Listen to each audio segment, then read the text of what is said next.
safety of our students and staff here at Boulder Valley School District is a top priority, and we are continuously working to better our efforts by learning from the tragedies of the past, working to better secure our schools, and to build a network to support our students. Today, I would like to discuss Boulder Valley's Safety Vortex, a tool that is built to bring together, share, and react appropriately to any potential threats.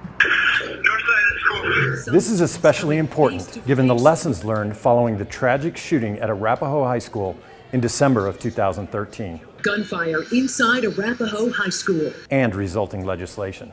Claire Davis, a senior at Arapahoe, was killed by another student, and the investigation found that the boy had a history of threatening behavior.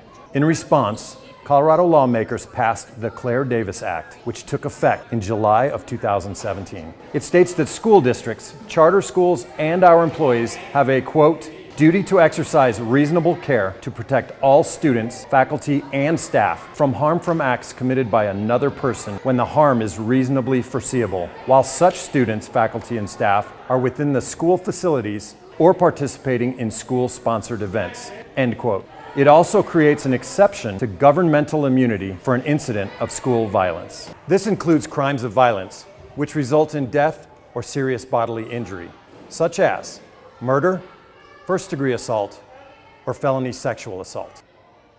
An important note, the Act creates a negligence standard for school districts and charter schools, but individual employees are still protected from liability under the current willful and wanton standard. Our goal is to learn from tragic events so they don't happen here at Boulder Valley. The Littleton reports found that the best way to identify a student in crisis or interrupt a potential school attack is through early detection. It suggested schools implement a few best practices, including ensuring that staff are trained on how to report concerning behaviors, and then creating an information vortex so that those who have direct contact with students are made aware of the range of their concerns and flag those concerns. This information may come from a variety of sources, including behavior and concern reports, safe to tell reports, discipline incident investigations, threat assessments, suicide assessments, as well as information provided by the juvenile justice system, health and human services caseworkers, school safety plans, parents, volunteers, private health providers, or others. This image shows Boulder Valley School District's Information Vortex. This is our system through which we share safety-sensitive information. Boulder Valley School District uses two primary documentation systems: Infinite Campus, containing the information shown in light blue, and Frontline, containing the information shown in green. Information from these two systems is pulled into VizLab so the data can be analyzed and educators can take action to assure equitable conditions in our schools.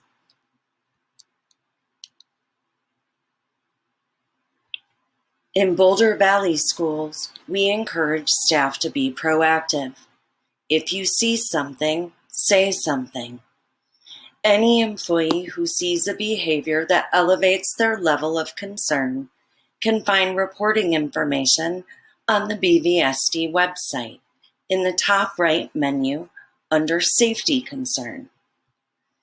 BVSD has replaced the Behavior of Concern tab with direct reporting to BVSD's Security Dispatch, the statewide Safe to Tell program, and additional specialized reporting mechanisms also linked on the BVSD website.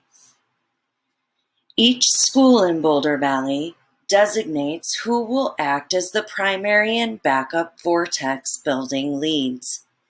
These individuals have primary responsibility for reviewing safety-sensitive reports and information, coordinating necessary responses with district leaders, and documenting actions taken. Once a school receives reports of concerning student conduct or information, this flowchart shows the questions the school must address to determine next steps. The first step is to consider whether there is a reasonable cause to know or suspect that a student has been subjected to abuse or neglect, or has been subjected to circumstances or conditions that would reasonably result in abuse or neglect. If there is such a concern, immediately make a mandatory report. Next, we consider the student's safety and whether the student possibly presents a risk to self, and we should conduct a suicide risk review. Then we consider whether the student possibly presents a risk to others, and we should proceed with a threat assessment process. Next, we consider whether we have an allegation or concern of sexual harassment or bullying. Consideration of these issues can happen quickly at the school level, with schools setting several processes in motion simultaneously. Back to the information vortex. The school district's expectation is that concerning behavior, discipline, responses, and actions taken will be documented in Infinite Campus.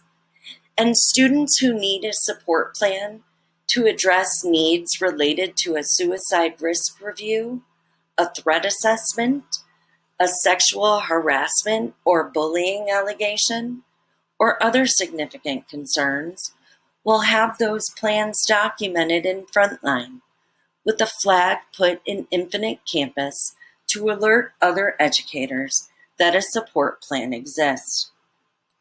Documentation in these two systems is extremely important so that safety-sensitive information can be collected and shared efficiently through the school and district leadership.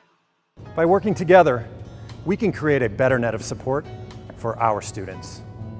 Remember, you as a mandatory reporter under state law have an obligation to make a separate report of child abuse or neglect. When reports are added to the information vortex, we together will be better able to spot concerning behavior patterns and react sooner to possible threats, keeping everyone safer.